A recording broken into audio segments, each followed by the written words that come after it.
The second one, the second ones are the houses of having, and using. So because you have a certain state of being, because you have an identity, with the identity you have certain values and you have certain resources at your personal disposal. So your personal resources and your talents are the things you have. Just because you have an identity, first house, you have things in the second house, values, resources, talents, skills, whatever's around you. Kind of like when you first walk into a room, you get a first impression, the ascendant. Then you look and see what's around you. Where's everybody sitting? What's going on?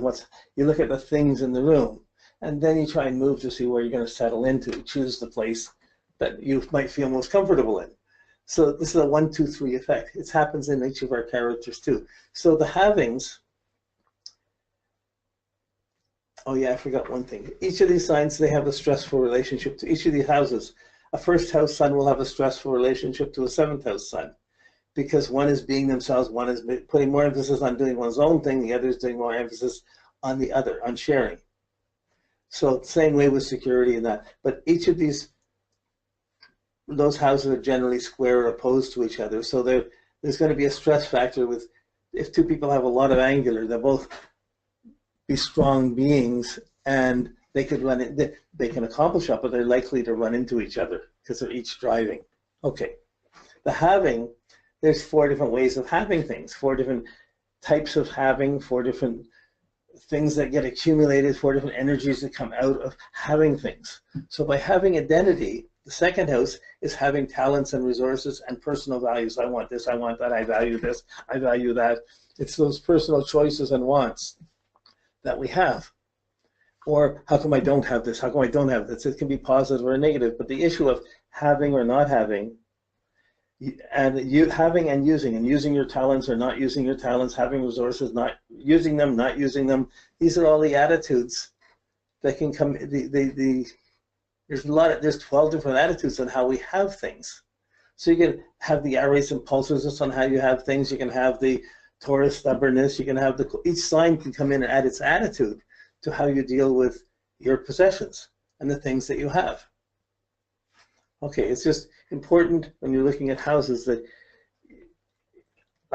you look up any book, you'll see money, resources, possessions, but it's also your talents and the skills that you possess, especially the talents you have.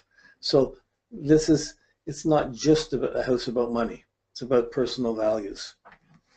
And again, you see when the sign comes into it, you begin to see the next level of how everyone has the house, but we all have 1 of 12 different attitudes in it, and then we have different planets in them or not, and it further distinguishes how the house works. But the personal having house, the second house. The 5th house, the 8th house, and the 11th house are the other having houses. Let's just go, okay, so we go up to in the 5th house is the house of feeling. Because in the 4th house we have security. We feel secure or we don't feel secure.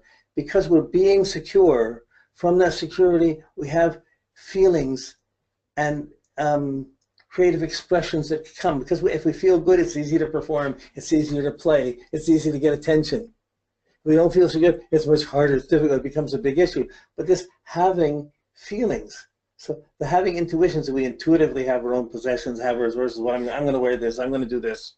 Okay, but with the 5th house, it's, I feel like this. I feel like getting a certain response. I feel like playing in this way. I feel like, it's like, how do you use your feelings? If you're secure, if you have a home, if you have a good night's sleep and a breakfast, boy, you got feelings far better than most of the world. And then what are you going to do with them? How are you going to use them in that day? So if you don't have feelings, or you come out of an insecure, you're living in a war zone, or you're in a place where there's no security, boy, it's going to be hard to accomplish anything in life, because if you don't feel secure, how are you going to perform? How are you going to play? You know, how are you going to have romance? How are you going to feel good or proud? How do you get attention for yourself?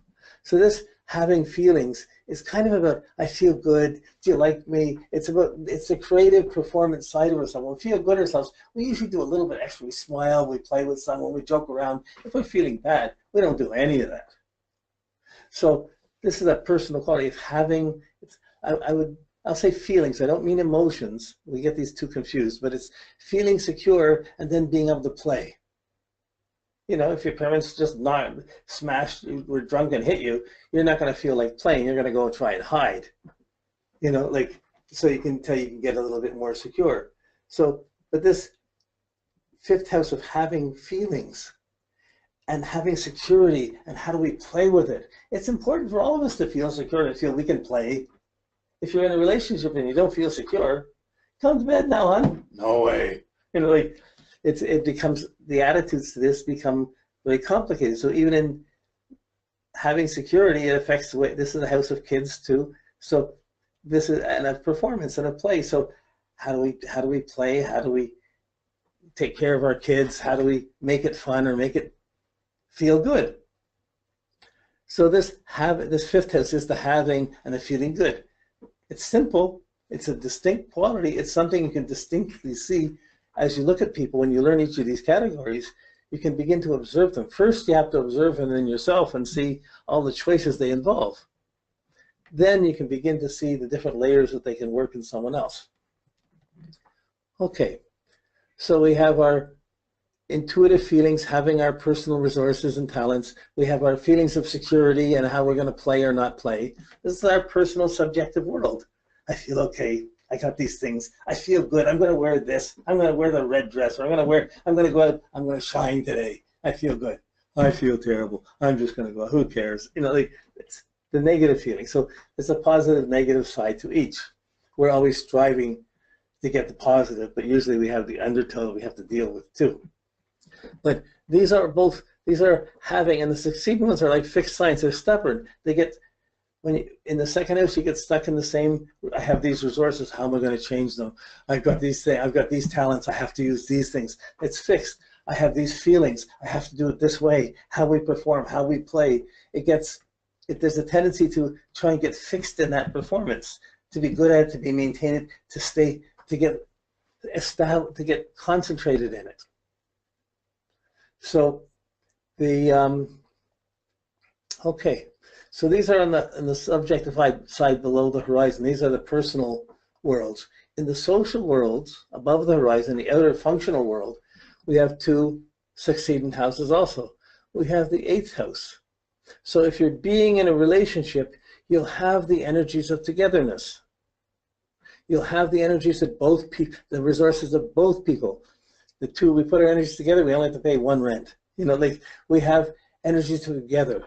And how you manage, how you accumulate what you have. Do you have a partner who's well off or not well off? Do you pay for your partner? Do they pay for you? How do you use the sharing? It's like the sharing and the being is being in a relationship, but having the resources between them, and what do you do with it? If the resources are all going to one person and not the other person, big problem. If they're shared, if they're exchanged, it's a big issue. So this technically is the issue of, do you trust each other with the resources? If you don't trust your partner with if you don't trust their partner with their use of money, that's a big problem. Who puts in the most energy? You have your kids, you have needs for certain money and certain resources. So this is the resources of the relationship and your financial kind of status in society. You know, you marry someone rich, marry someone poor, where do you live? All this stuff. The living is down below, but what social level you have, what financial level you live on, that's kind of the eighth house. And how you deal with who's doing what energy is being shared, what's not. So if you're feeling too strong and just trying to be the big kid yourself, like most guys, the partner's going to have to be carrying most of the responsibilities to take care of, I got another kid. So there's extra weight. So this goes even into the sexual energy, even though performance is your fifth house. The exchange, the trust, the passing of sensuality back and forth and making sure it's working both ways, that give and take, that share, that having those sensitivities, having sensations and sensibility, this is the eighth house. And it's often said to be the house of psychology or the house of death. You know, somebody dies, who gets what? What are the inheritances? Who gets what? Who doesn't get what? What do you have from relationships? What did you get from relationships? You're married 50 years. What did you get out of that? Were you insured? What happened? The partner dies. Did you get something? This question of having it's the things you have as part of the team, as part of the families. You have a business, just each people put their money in equally, or each people is paid equally, or to what degree is it traded off. These are all issues, and when it goes off, there's all kinds of difficulties that can come from here.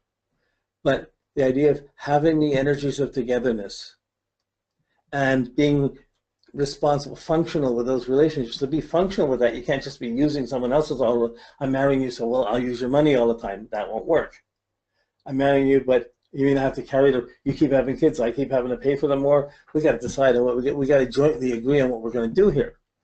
So this joint quality of having social sensitivity, functional sensitivity, realizing how much you inconvenience your partner, how much your partners inconvenience you, how much you're affirming each other, how much you're either reinforcing each other or not. So usually we get waves when it's really going great, and then when it's difficult, each person gets challenged. So if one partner loses their job, how many years is the other person prepared to pay the rent without making a big deal about it?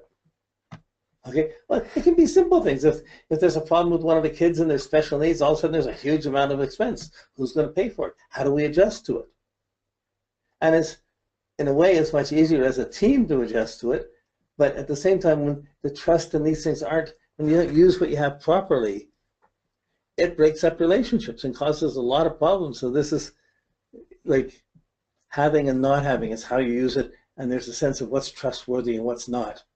So a very important factor in a relationship. You're looking for someone, well, okay, so that just this process of what you have, of having resources from the relationship, having trust, having resources, whether it's equal, whether it's not, how it's trade off, having to trade off. These are all the issues of 8th house. You do them well, you succeed in the relationship. You do them don't, and you don't do them, and the relationship is going to be dying or ending.